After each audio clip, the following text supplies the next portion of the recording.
Samuel little আমেরিকার সবচেয়ে কুখ্যাত সিরিয়াল কিলার।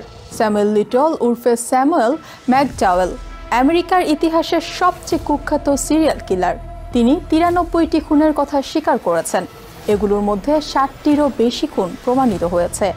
এই কেসটি সমাজের প্রান্তিক মানুষদের দুর্বল অবস্থান এবং কিভাবে একজন খুনি দশকের পর দশক বিচার এড়িয়ে যেতে পারে তার এক ভয়ঙ্কর উদাহরণ। অপরাধ আর সহিংসতায় পূর্ণ জীবন।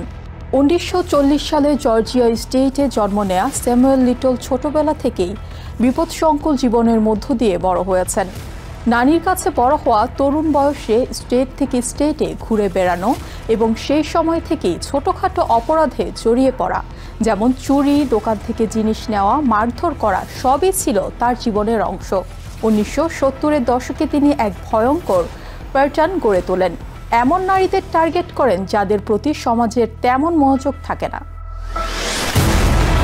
তার অধিকাংশ ভিকটিমই ছিলেন কৃষ্ণাঙ্গ নারী, যৌনকর্মী, মাদকাসক্ত অথবা দারিদ্র্য সীমার নিচে বসবাসকারী। তাদের পাশে দাঁড়ানোর মতো মানুষ খুবই কম ছিল, আর অনেক ক্ষেত্রেই তাদের মৃত্যুকে ড্রাগ ওভারডোজ বা দুর্ঘটনাজনিত মৃত্যু বলে ধরে নেওয়া হতো। এই কারণেই স্যামুয়েল লিটল আমেরিকা জুড়ে 30 বছরেরও বেশি সময় ধরে হত্যাকাণ্ড চালিয়ে যেতে সক্ষম হয়, প্রায় কোনো রকম ডর ভয় ছাড়াই। খুনের পদ্ধতি। স্যামুয়েল লিটলের খুনের পদ্ধতি ছিল শ্বাসরোধ করে হত্যা করা। তিনি নিজেই বলেছেন তিনি কখনো অস্ত্র ব্যবহার করতেন না, কারণ তার বিশ্বাস ছিল এই প্রক্রিয়ায় খুনের প্রমাণ কম থাকে।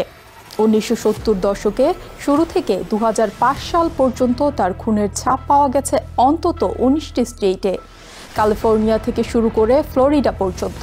অন্য সিরিয়াল কিলারদের চেয়ে লিটল ছিল ভিন্ন ধরনের। তার স্মৃতিশক্তি ছিল প্রায় ফটোগ্রাফিক। বিশেষ করে তিনি যেসব নারীকে হত্যা করতেন তাদের মুখ, পোশাক, কোথায় তাদের সঙ্গে দেখা হয়েছিল, কিভাবে মারা গেছেন, সবই তিনি বিশদভাবে মনে রাখতেন। রাস্তাঘাটের নাম, আশপাশের ল্যান্ডমার্ক, এমনকি সেই সময় তার চালানো গাড়ির বিবরণও মনে রাখতে পারতেন তিনি। গ্রেফতার আর ভয়ঙ্কর স্বীকারোক্তি। লিটলকে বিভিন্ন সময় গ্রেফতার করা হয়েছিল চুরি, হামলা, মাদক সংক্রান্ত অপরাধের জন্য, কিন্তু পর্যাপ্ত প্রমাণের অভাবে তিনি খুনের মামলায় বড় শাস্তি এড়িয়ে যেতেন। 2012 সালে তাকে কেনটাকি থেকে গ্রেফতার করে ক্যালিফোর্নিয়ায় আনা হয় মাদক মামলায়। এরপর ডিএনএ প্রমাণের ভিত্তিতে তাকে 1980 দশকের শেষের দিকে লস অ্যাঞ্জেলেসে সংগঠিত 3টি পুরনো হত্যাকাণ্ডের সঙ্গে যুক্ত করা হয়। 2014 সালে 3 জনকে খুনের ঘটনায় দোষী সাব্যস্ত হয়ে তিনি 3টি যাবজ্জীবন কারাদণ্ডে দণ্ডিত হন। কিন্তু এখানেই কাহিনী শেষ হয়নি। 2018 সালে এফবিআই পূর্ণ তদন্ত শুরু করে। সে সময় কথা বলা শুরু করে স্যামুয়েল লিটল। একাধিক সাক্ষাৎকারে তিনি 93টি খুনের কথা বলেন। প্রত্যেক ভিকটিমের ভয়াবহ বিবরণ দেন স্পষ্টভাবে।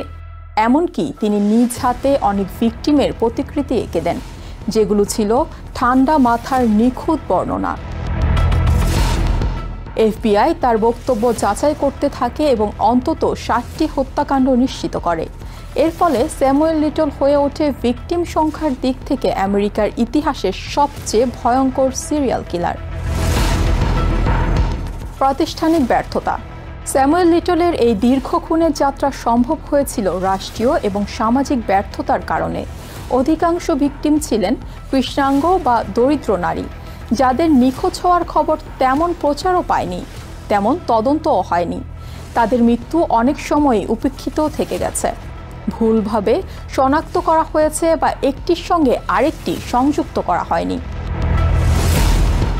এই কেসটি এখন আইন প্রয়োগকারী সংস্থাগুলোর জন্য একটি আয়নার মতো কাজ করছে। এর থেকে তারা নতুন করে ভাবছে কিভাবে জাতিগত পরিচয়, শ্রেণীগত অবস্থান এবং লিঙ্গ পরিচয়ের মতো বিষয়গুলো তদন্তকে প্রভাবিত করে। এফবিআইয়ের বিশ্লেষকদের মতে যদি লিটল মধ্যবিত্ত শ্বেতাঙ্গ নারীদের টার্গেট করত, তাহলে বহু আগেই ধরা পড়া যেত। জেলে মৃত্যু। স্যামুয়েল লিটল 2020 সালের ডিসেম্বর মাসে ক্যালিফোর্নিয়ার একটি কারাগারে মারা যান। বয়স হয়েছিল 80 বছর। তিনি কখনোই নিজের অপরাধের জন্য অনুশোচনা প্রকাশ করেনি। তবে তার দেওয়া স্বীকারোক্তিগুলো, যেগুলো ছিল ঠান্ডা মাথার, নির্ভুল এবং বার্ধক্যে স্বেচ্ছায় দেয়া, অসংখ্য পরিবারকে বহুদিন পর হলেও কিছুটা স্বস্তি এনে দেয়। মৃত্যুর পরও স্যামুয়েল লিটলের কাহিনী থেকে আমরা এক ভয়ঙ্কর বার্তা পাই। প্রান্তিক মানুষদের কিভাবে অদৃশ্য করে ফেলা হয়, আর সমাজ ও ব্যবস্থা কিভাবে এতটা নষ্ট হলে একজন খুনি বছরের পর বছর বিনা বিচারে খুন চালিয়ে যেতে পারে।